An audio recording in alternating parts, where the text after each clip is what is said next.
Béni soit Elohim, le nom de notre Seigneur et Sauveur Yeshua Hamashiach, qui dans ce jour encore nous donne la vie, afin que nous nous tenions ici. Nous bénissons son nom parce qu'aujourd'hui encore il renouvelle son amour et il nous donne dans son infinie sagesse de nous tenir là pour considérer quelques-unes de ses écritures afin que nous puissions rentrer en communion avec lui. C'est lui qui nous a enseigné de prier sans cesse. C'est pourquoi chaque matin, nous nous donnons le devoir de nous tenir devant sa face afin de prier avec les frères et les sœurs et lui adresser des prières.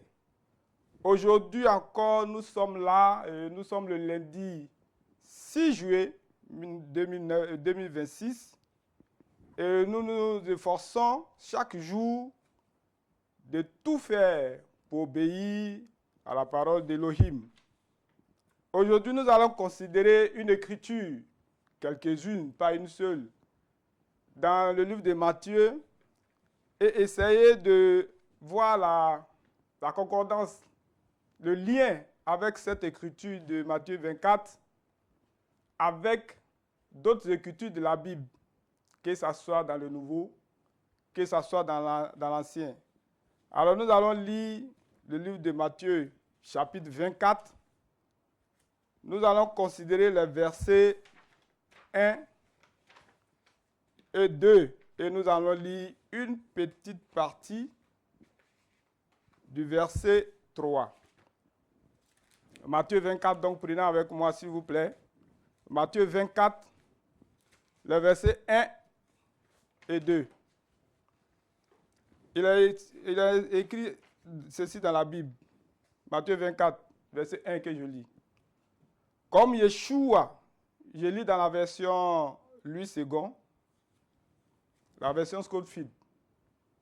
Comme Yeshua s'en allait au sortir du temple, ses disciples s'approchèrent pour lui en faire remarquer les constructions.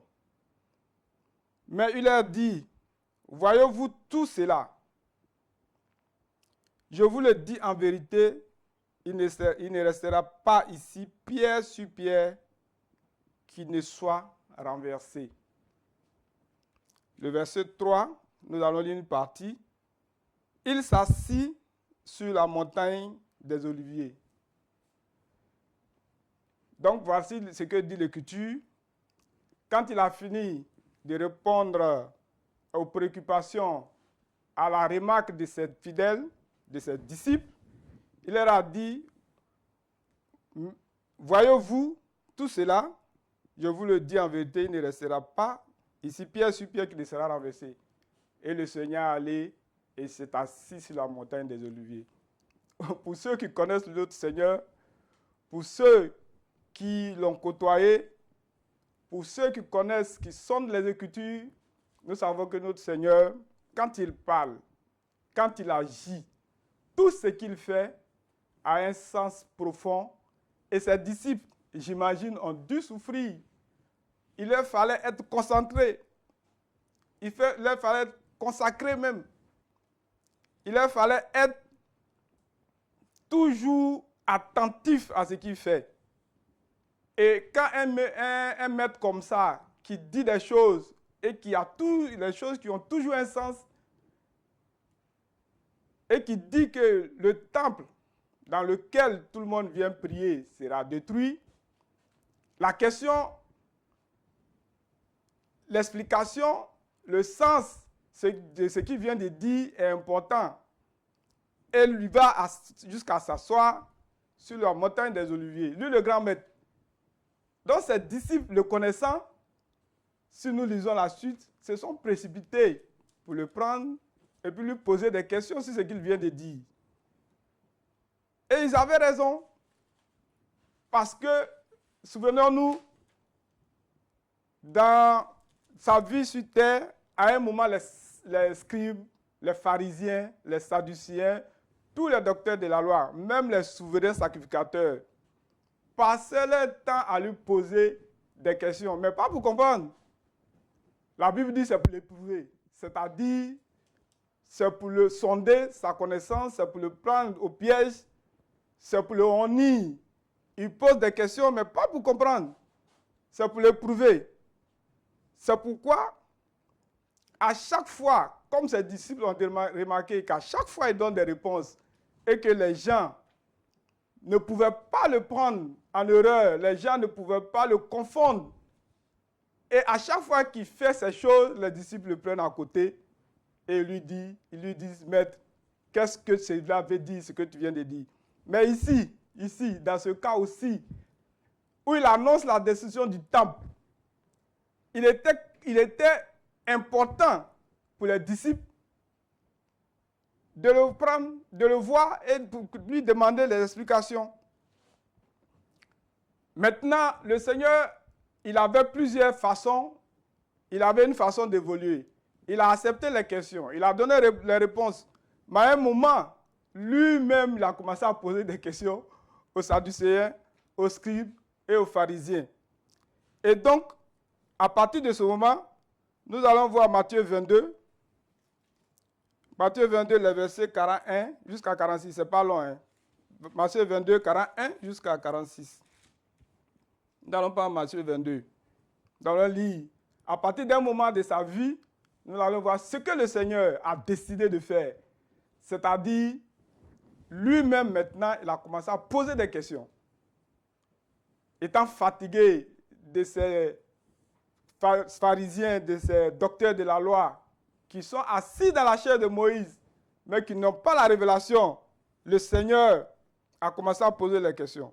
Matthieu 22, verset 41. Et je lis la parole dans la même version. Comme les pharisiens étaient assemblés, Yeshua les interrogea. Cette fois, c'est lui qui les interroge. Le grand maître, lui qui sait tout, qui n'a pas appris. Comme les pharisiens étaient assemblés, Yeshua les interrogea en disant, « Que pensez-vous du Christ? De qui est-il le fils? » Il lui répondit, « De David. » Et Yeshua leur dit, « Comment donc David, animé par l'Esprit, l'appelle-t-il Seigneur lorsqu'il dit, « Le Seigneur a dit à mon Seigneur, assois-toi à ma droite jusqu'à ce que je fasse de tes ennemis ton marchepied. » Si donc David l'appelle Seigneur, comment est-il son fils? Et le verset 46 dit, nul ne lui répondit un mot. Et depuis ce jour, personne n'osa lui poser des questions. Que le nom de notre Seigneur soit béni. Depuis ce jour, quand le Seigneur a commencé à leur montrer sa différence avec eux, à leur montrer qu'il sait toutes choses, il a commencé à poser des questions. Et à partir de ce moment, personne ne pouvait lui poser des questions.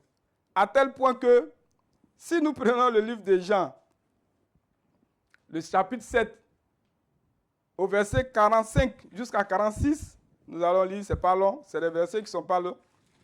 Jean chapitre 7, le verset 45 jusqu'à 46. Jean chapitre 7, le verset 45 à 46. En ce moment-là, les souverains sacrificateurs avaient envoyé des gens auprès du Seigneur. Et ils sont revenus, et voilà ce qu'ils disent. Ainsi, les huissiers, ils avaient envoyé des huissiers, retournèrent vers les principaux sacrificateurs et les pharisiens. Et ceux-ci leur disent, pourquoi l'avez-vous pas amené? C'est-à-dire, les huissiers devaient venir avec le Seigneur. Les huissiers répondirent, jamais homme n'a parlé comme cet homme.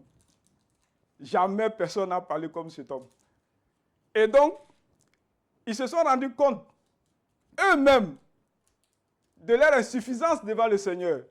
Les souverains sacrificateurs, les grands maîtres de la loi, tous ceux qui expliquaient la loi dans le temple, tous ceux qui faisaient la gloire d'Israël dans le temple, tous ceux qui expliquaient les Écritures, tous ceux qui expliquaient les prophéties que les prophètes ont laissées, ils se sont rendus compte que jamais personne de ceux avec qui ils ont vécu n'a parlé comme le Seigneur. Et donc, Si tel est le cas, il est important de chercher à savoir pourquoi, au moment où les disciples regardent le temple, la beauté du temple, au moment où les disciples montrent au Seigneur les constructions du temple, lui donne une réponse qui est contraire à ce que les disciples posent comme question. Et donc, Matthieu 24, le verset 1 à 2, où le Seigneur dit, mais je vous dis, ne restera pas ici pierre sur pierre qui ne sera renversé. À ce moment précis, le Seigneur annonce un moment important. Parce que ce temple a une histoire que nous allons voir tout à l'heure. Le Seigneur annonce ici un moment crucial. Le temple, dont nous allons voir l'histoire tout à l'heure, dans quelques minutes, pour que nous puissions passer à la prière, sera détruit. C'est un moment solennel et c'est un moment d'angoisse pour ses disciples. Car ce temple-là, c'est le temple de l'alliance de Dieu avec Israël. Ce temple-là est construit sur un territoire que David, leur père, avait acheté à Orna, le Jébusien. Ce temple-là, c'est sur ce même endroit que Zorobabel et ses compagnons, Josué, quand ils sont revenus de la captivité, ont construit, et c'est ce temple-là que le Seigneur annonce la destruction. Vous voyez que c'est un moment important, un moment crucial, un moment d'angoisse pour les disciples. Et le connaissant, quand il finit de dire ça, il va s'asseoir, le grand maître va s'asseoir sur la montagne des Oliviers. Donc il était important que les disciples s'approchent. Et ils se sont approchés. Nous allons voir un peu l'histoire du temple dans 1 Chronique 21. 1 Chronique chapitre 21, Chronique des rois. Donc ça est juste après le livre des rois. 1 Chronique 21. 1 Chronique 21, nous allons lire à partir du 22, du 21 du 22 jusqu'à 24. 1 Chronique 21, on va lire le verset 22. Je disais tout à l'heure l'histoire de ce temple qui avait été reconstruit, ce n'est pas le premier, c'est le deuxième. David dit à Orna, Orna c'est le Jébusien qui avait cet endroit, le territoire où Salomon a pu construire le temple. David dit à Orna, cède-moi l'emplacement de l'air pour que j'y bâtisse un autel à l'Éternel. Cède-moi contre la valeur en argent, afin que je la paie, afin que la plaie se retire du dessus du temple. On a répondu à David, prends-le, et que mon Seigneur le roi fasse ce qu'il lui semblera bon. Vois, je donne les bœufs, les holocaustes, les chars pour le bois, et le froment pour l'offrande. Je donne tout cela. Mais David le roi dit à Orna, non, je veux l'acheter contre sa valeur en argent, car je ne présenterai point à l'Éternel ce qui est à toi, et je n'offrirai point un holocauste qui ne me coûte rien. Donc David a acheté cet endroit-là à Orna. Il n'a pas pris ça en cadeau. Et il a donné, il a voulu faire le temple. Le Seigneur lui a dit, ce n'est pas toi David qui va faire le temple, mais plutôt ton fils Salomon. Et Salomon a construit le temple, et ce temple a été détruit. Le peuple allait en déportation, et finalement Zorobabel et Josué et ses compagnons sont revenus reconstruire le temple sur cet même emplacement que le Salomon fit le premier temple. Et là où il avait dédicacé, souvenez-vous de la prière de Salomon dans 2 Chroniques 6, que nous n'allons pas lire, mais c'était une prière de foi, une prière. C'est même sur cette prière que le prophète Jonas s'était appuyé lorsqu'il était dans le ventre du poisson. Parce qu'il disait, il devait regarder dans le sens du temple et prier. Quand Jonas a prié, le Seigneur a répondu. Vous comprenez? Donc, quand le Seigneur dit ce temple sera détruit, mais il était question, il était important, il était crucial. que ses serviteurs, ses apôtres, ses disciples lui posent la question. Et sur ce même endroit, Zorobabel et le même endroit que David et Salomon avaient construit. Zorobabel et ses compagnons ont reconstruit le temple. Et nous allons voir dans Esdras 2, dans Esdras chapitre 3 rapidement. Esdras chapitre 3.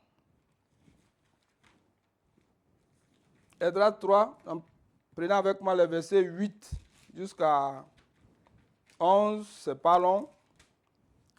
Ça nous permettra de bien prier, de demander au Seigneur ce que nous voulons ce matin. Esdras 3, le verset 8 et jusqu'à 11. Voilà comment s'est fait la reconstruction de ce temple-là. La deuxième année, depuis leur arrivée à la maison de Dieu à Jérusalem, au deuxième mois, Zorobabel, fils de Shealtiel, Josué, fils de Jotsadak, avec le reste de leurs frères, les sacrificateurs et les Lévites, tous ceux qui étaient revenus de la captivité à Jérusalem, se mirent à l'œuvre et chargèrent les Lévites de 20 ans et au-dessus de surveiller les travaux de la maison de l'Éternel.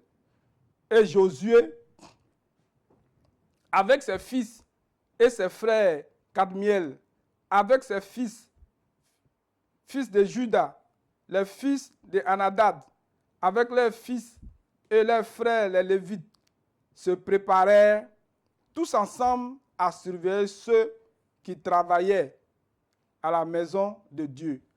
Lorsque les ouvriers posèrent des fondements, le temple de l'Éternel, on fit assister les sacrificateurs en costume avec des trompettes et les Lévites, fils d'Azaph, avec des cymbales, afin qu'ils célèbrent l'Éternel d'après les ordonnances de David le roi.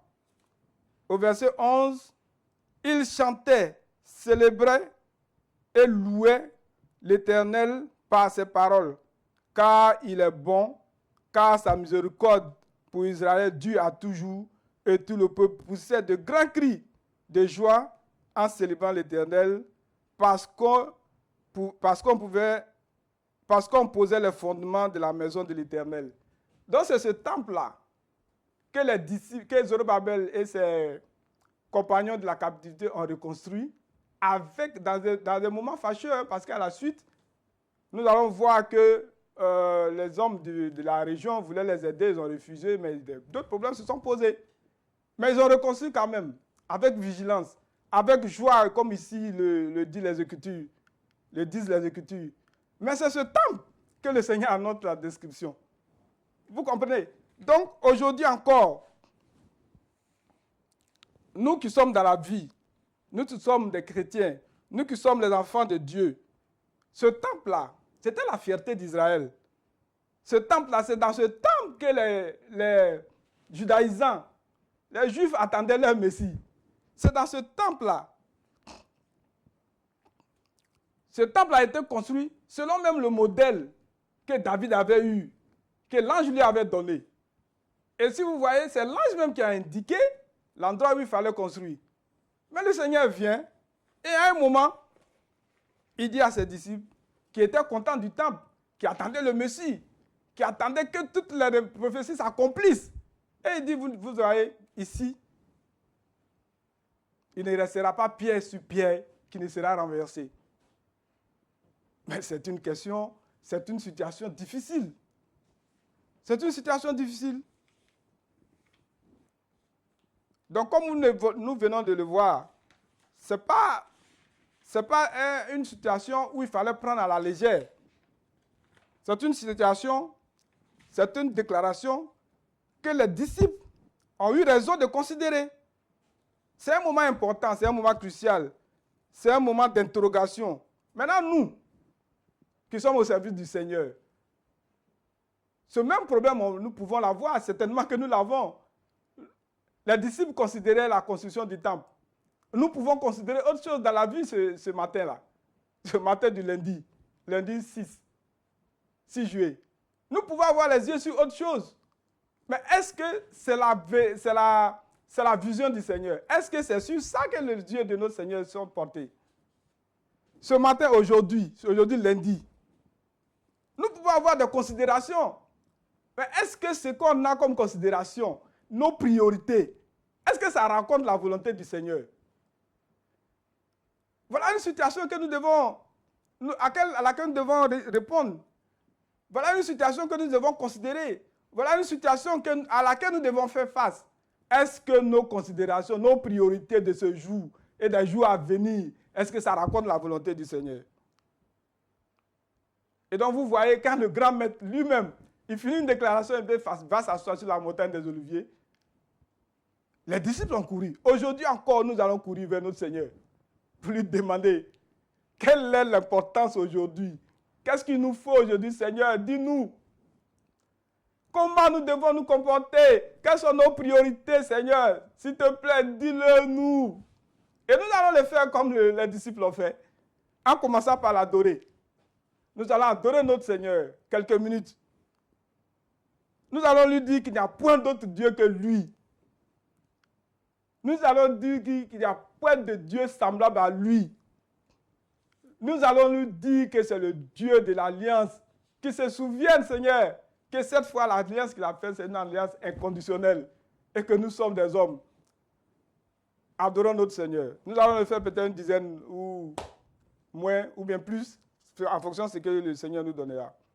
Oh Elohim, notre Adonai, notre Père, Dieu du ciel et de la terre, Dieu véritable et saint, Dieu qui n'a point d'égal, Dieu qui a créé les cieux et la terre, Dieu qui fait toutes choses selon sa volonté, Dieu souverain, Dieu qui ne subit aucune pression, que ton nom soit élevé et béni aujourd'hui encore, toi qui nous donnes la vie, toi qui as fait toutes ces choses dont parle la Bible, Seigneur. C'est toi qui as créé les cieux, c'est toi qui as donné à Salomon, le roi, de bâtir le premier temple, Seigneur, à un endroit. Et il a plu à toi de lui donner, de faire la dédicace, Seigneur, de ce temple. C'est pourquoi, oh Adonai, tes enfants, Seigneur d'Israël, étaient heureux, Seigneur, de fréquenter ce temple, Seigneur. Mais lorsqu'il s'était agi, Seigneur, de donner la suite des événements, le Seigneur, notre Seigneur, Yeshua HaMashiach, la chair dans laquelle tu as vécu, Seigneur, a dit quelque chose de spécial, Seigneur, a annoncé la destruction de ce temple. Et tes enfants ont couru, ses disciples ont couru vers lui pour lui demander qu'est-ce qu'il en est. Aujourd'hui encore, Père Saint, nous venons à toi, nous tes enfants, Seigneur, pour qu'il te plaît, Seigneur, de nous révéler, Seigneur, les événements à venir, de nous révéler tes priorités, Seigneur, dans l'Église, Seigneur. C'est toi, Père Saint, qui as fait les cieux et les cieux des cieux. C'est toi, bien-aimé, qui as créé toute vie dans la mer, Seigneur. Et à part toi, tout ce qui existe ne pouvait exister, Seigneur. C'est toi qui as donné ton amour, Seigneur, le premier à l'homme, et qui a donné afin que quiconque croit à ton Fils puisse être sauvé, Seigneur. C'est toi, Seigneur, qui conduis l'Église. C'est toi qui as estimé que tu ne pouvais pas confier, Seigneur, ton œuvre à un homme, Seigneur, et qu'elle prospérera entre tes 7 mains. Béni soit ton Saint-Nom, bien-aimé du ciel, toi qui fais toutes choses. Adonai, notre Père, notre Dieu, nous te disons que tu n'as point d'égal. Nous disons au monde entier, qu'à part toi, il n'y a point d'autre Dieu. Bien-aimé du ciel, sois élevé, sois glorifié, Père Saint, parce que tu fais ce que tu fais, aucun autre Dieu ne peut le faire.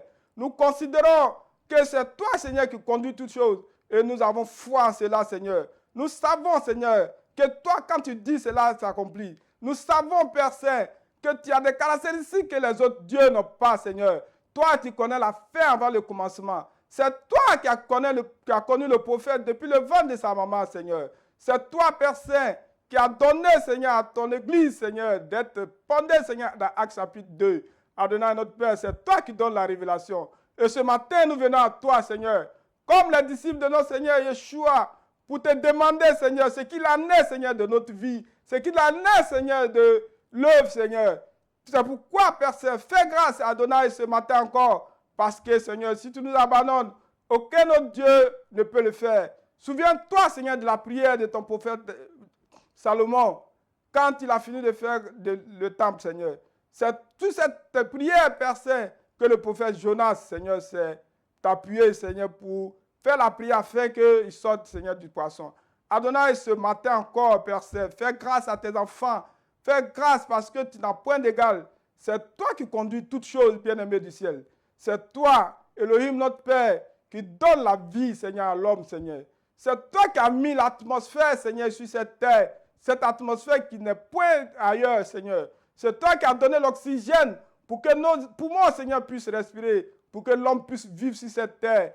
Et ta parole annonce que les cieux sont les cieux de l'Éternel, mais elle a donné la terre aux hommes, Seigneur. Nous voudrons obéir à ta parole, Seigneur, parce que tu es l'Elohim, Seigneur, le Dieu vivant, le Dieu qui a créé toutes choses et qui conduit, Seigneur, la mêlée. Que ton nom soit élevé et béni. Nous avons prié, Père Saint, au nom de notre Seigneur et Sauveur Yeshua HaMashiach. Amen. Maintenant que nous avons adoré notre Seigneur, maintenant que nous avons élevé notre Seigneur, maintenant que nous avons su que nos préoccupations, nos priorités ne sont pas forcément les priorités du Seigneur. Les choses sur lesquelles nos yeux se portent ne sont pas forcément ce que le Seigneur regarde. Maintenant que nous savons, comme c'est les disciples de notre Seigneur Yeshua, que nous pouvons nous tromper de la priorité que le Seigneur a.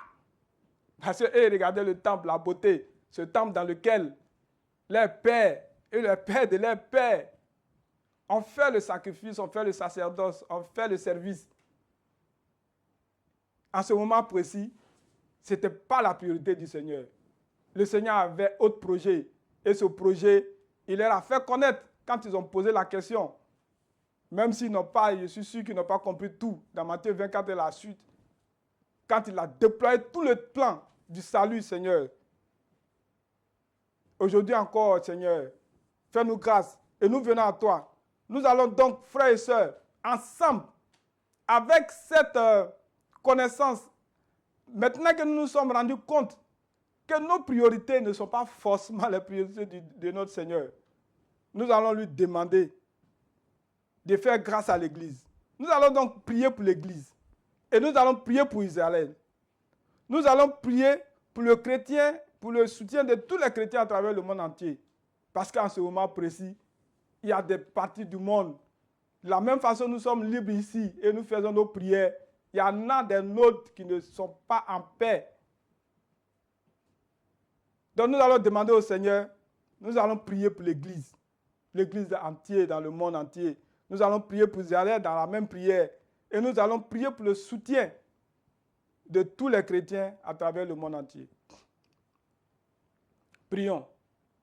Adonai, notre Père, notre Dieu, c'est toi qui nous as dit, si 2 ou 3 se mettent d'accord pour demander quelque chose, cela leur est accordé. Voici, Seigneur, ce que nous avons dans ton immense amour, Seigneur, convenu de te demander. Nous voulons prier pour ton Église à travers le monde entier. Seigneur, cette Église, tu as dit qu'elle prospérera entre tes saintes mains. Cette œuvre, Seigneur, c'est pour elle que tu t'es dépouillé et tu es venu sur la terre pour donner ta vie. Cette œuvre, c'est pour elle, Père Saint, que les hommes t'ont humilié, Seigneur, sur la croix de Golgotha. Cette œuvre, c'est pour elle que tu es venu expliquer la vie de Dieu par ton Fils Yeshua HaMashiach sur la terre. Cette œuvre, c'est pour elle, oh Adonai, que tu continues, Seigneur, d'œuvrer afin que tes enfants soient ramenés à la bergerie pour ceux qui ne sont pas encore à la bergerie. C'est pour cette œuvre, Adonai, que tu as dit que tu es le bon berger et tu es la porte de la bergerie. C'est pourquoi, Père Saint, nous voulons entrer, Seigneur, par cette porte. C'est pour cette œuvre, Père Saint, que tu as fait, Seigneur, tout ce que tu as fait par les prophètes, Seigneur, par le passé, jusqu'à tes prophètes, Seigneur, que tu as envoyés maintenant dans le temps à présent. Adonai, notre Père, notre Dieu, souviens-toi, Seigneur, que personne ne peut soutenir ton Église à part toi. C'est pourquoi, ô Père Saint, nous prions aussi, Seigneur, pour le peuple que tu t'as choisi, ton héritage, Seigneur, Israël, pour que ce pays que tu as bien voulu fixer, que personne ne peut arracher, vive encore, Seigneur, pour honorer ton Saint-Nom, pour que ton nom soit d'éternité en éternité fixé, Seigneur, et que ton nom soit grand. Ne permets pas, ô Père Saint, qu'une autre puissance puisse avoir raison de ce peuple. Sinon, ça sera toi, Père Saint, qui aura perdu. Adonai, notre Père, notre Dieu, nous avons foi en ta parole, Seigneur, parce que tu ne peux faillir. Adonai, notre Père, notre Dieu, souviens-toi, Seigneur, de tous les pas de ce peuple, de ceux qui gouvernent, de ceux qui défendent, Seigneur, et de ceux, Seigneur, qui font les recherches pour envoyer les informations, afin que toutes choses, Seigneur, soient faites selon la puissance que tu leur as confiée. Notre Père, notre Dieu, souviens-toi de tes enfants. Ne regarde pas, Seigneur, à leur rébellion. Ne regarde pas comme les pères à ce qu'ils foutent ta parole au pied, mais regarde seulement à ta promesse. Regarde seulement à ce que tu as promis, Seigneur, faire. Parce que nous nous rappelons, Père bien-aimé, que tu dis, même si une femme oubliait son enfant, toi, l'Éternel, tu n'oublieras pas Israël. Seigneur, ce matin, nous prions pour qu'il te plaît, Seigneur, de te souvenir, de ne pas, Seigneur, oublier ta promesse, Seigneur, de les bénir, Seigneur, de les garder, parce que ton nom y est lié. C'est à cause de ton nom, Père Saint, que nous faisons cette prière. Mais nous prions aussi, Seigneur, pour eux. Mais en priorité, pour que ton nom, Seigneur, soit élevé au-dessus de tous les autres noms, Seigneur. Nous prions pour nos frères et nos sœurs qui sont dans des régions partout, Seigneur. Qu'ils soient en paix, Seigneur, qu'ils ne soient pas en paix, Seigneur. Nous prions que tu nous apportes les secours nécessaires, Seigneur. Même quand nous sommes en paix, Seigneur, nous avons des difficultés qui n'ont rien à voir avec la guerre, qui n'ont rien à voir avec la sécurité. Nous prions, Seigneur, pour tous les frères à travers le monde entier. Nous prions pour nous-mêmes qui sommes ici en Côte d'Ivoire, afin que tu nous apportes ton secours. Souviens-toi de tes enfants qui sont dans les pays où ils sont pourchassés, où ils n'ont pas la liberté de prier, Seigneur. Fais grâce et fais que, Seigneur, au nom de ton Saint-Nom, toi qui as des enfants en tout lieu, tu puisses les racheter, Seigneur. Mais pour qu'ils soient rachetés, il faut que la parole soit prêchée. C'est pourquoi nous prions ton nom, Seigneur, que tu interviennes, Seigneur, dans ce pays, afin que dans ces régions, dans ces villages, dans ces villes, afin que, bien-aimé du ciel, ta parole soit prêchée. Que ton nom soit élevé, que ton nom soit glorifié, et que la magnificence te revienne d'éternité en éternité, car tu es Elohim. Béni soit ton Saint-Nom. Au nom d'Adonai Yeshua Hamashiach, nous avons prié. Merci Seigneur. Maintenant, Père bien-aimé, que nous avons prié pour l'Église. Nous avons prié pour les chrétiens à travers le monde entier. Et que nous avons prié pour le peuple que Dieu a choisi pour faire connaître son nom, pour faire connaître son œuvre. Nous allons prier pour que nos pensées ne soient pas contre la volonté de notre Seigneur. Parce que ce cas ici que nous avons considéré, les Écritures que nous avons considérées, ce que les disciples regardaient, ce n'est pas ce que le Seigneur avait comme priorité dans sa tête. Il avait des choses à annoncer. Il avait des choses à leur dire.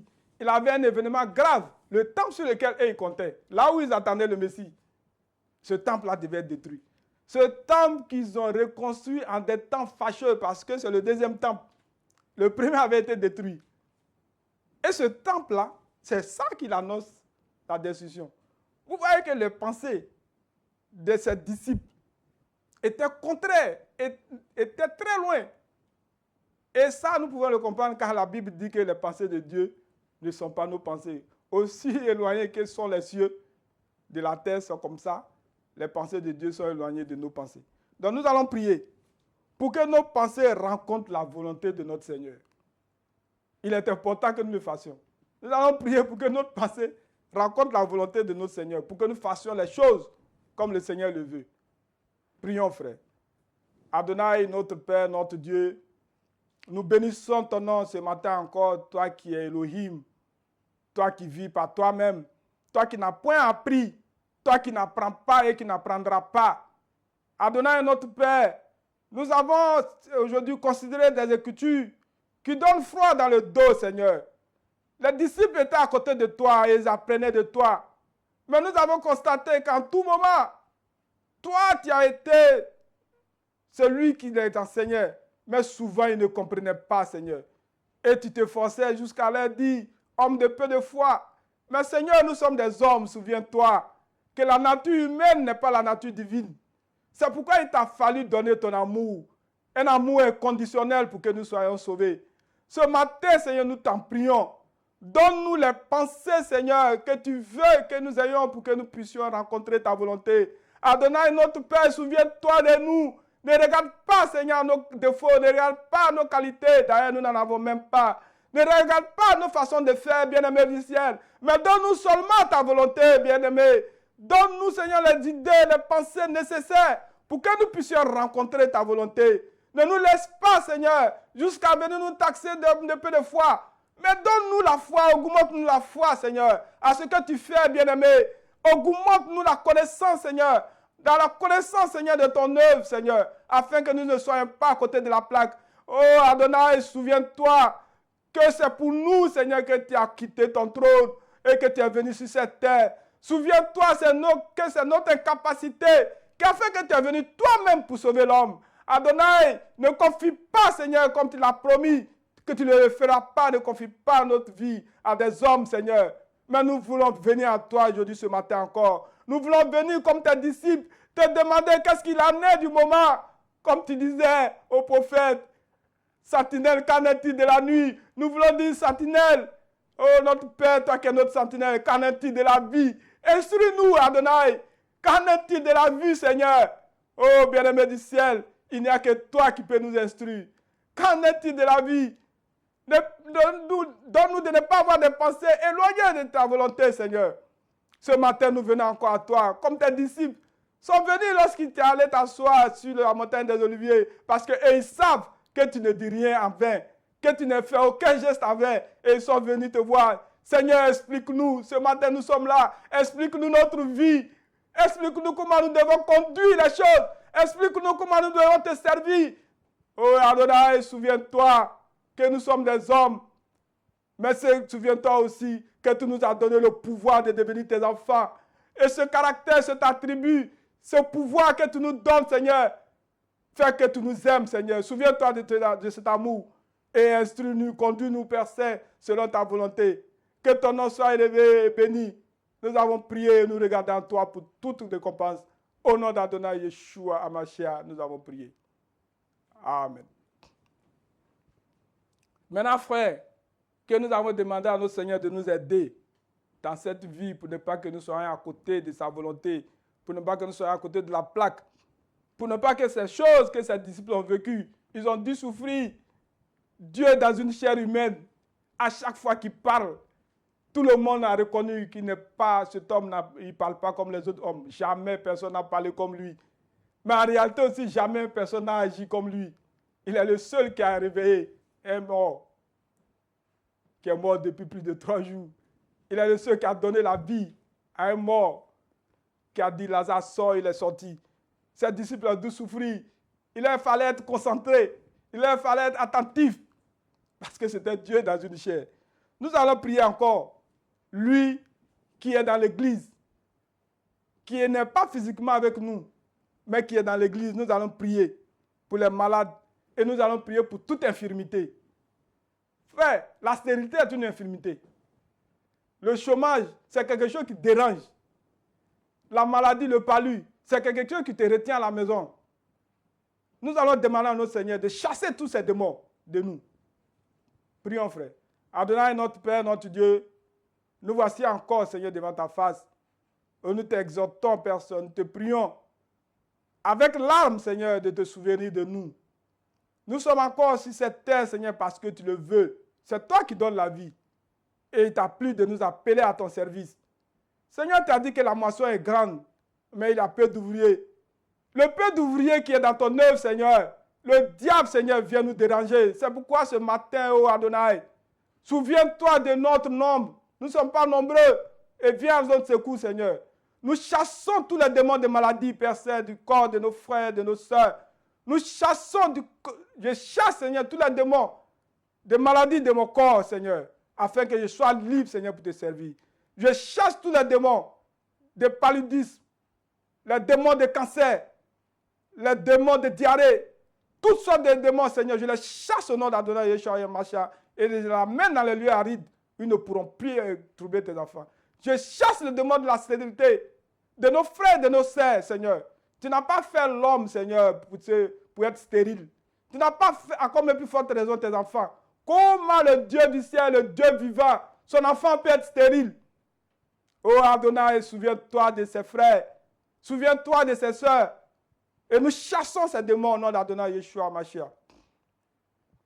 Bien-aimés du ciel, nous chassons toute infirmité, que ce soit le mal de pied, que ce soit le mal de tête, que ce soit toute chose qui empêche les enfants d'évoluer et de te servir convenablement. Nous les chassons dans le nom de notre Seigneur et Sauveur Yeshua Mashiach. Et gloire te soit rendue, toi qui, dans ton immense amour, nous donne la vie, nous donne la santé et qui nous donne de nous reproduire, Seigneur, comme tu l'as dit.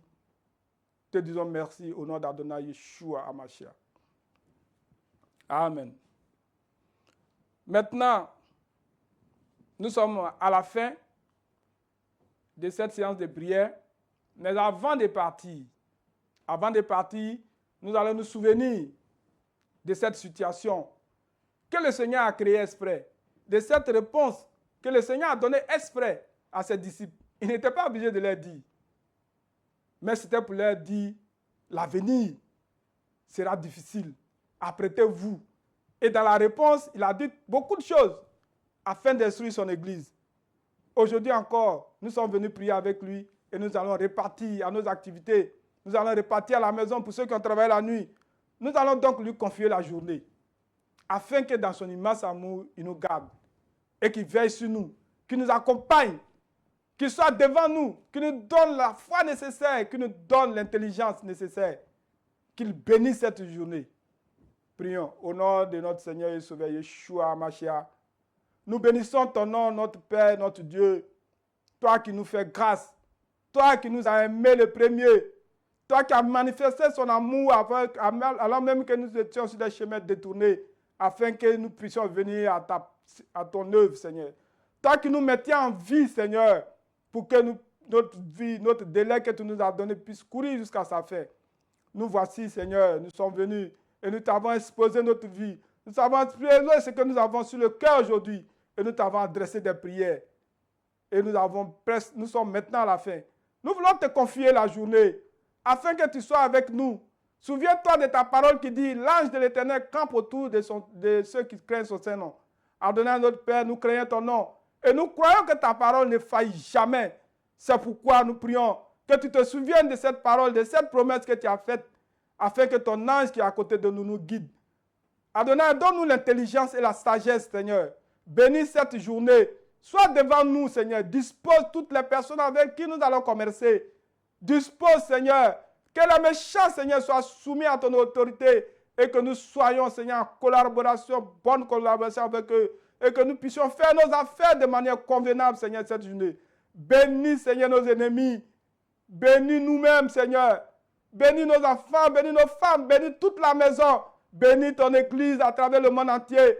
Bénis ton Église en Afrique et en Côte d'Ivoire. Bénis ton Église ici à Makori. Et que la gloire, Père Saint, en cette journée te revienne. Au nom de notre Seigneur et Sauveur Yeshua HaMashiach, nous avons prié. Amen. Que le nom de notre Seigneur soit béni. Excusez-nous pour le petit retard, pour le retard du début. C'était un problème technique. Que Dieu merci, les frères ont rattrapé. Certainement, nous allons nous retrouver demain pour considérer encore d'autres petites écritures que le Seigneur nous a laissées pour que nous fassions encore d'autres prières à l'encontre de notre Seigneur. Car il mérite d'être adoré, il mérite d'être prié. Que son nom soit élevé et que la gloire en toutes choses lui revienne au nom d'Adonai Yeshua HaMashiach. Shalom, shalom, shalom. Que Yahweh vous bénisse. Amen.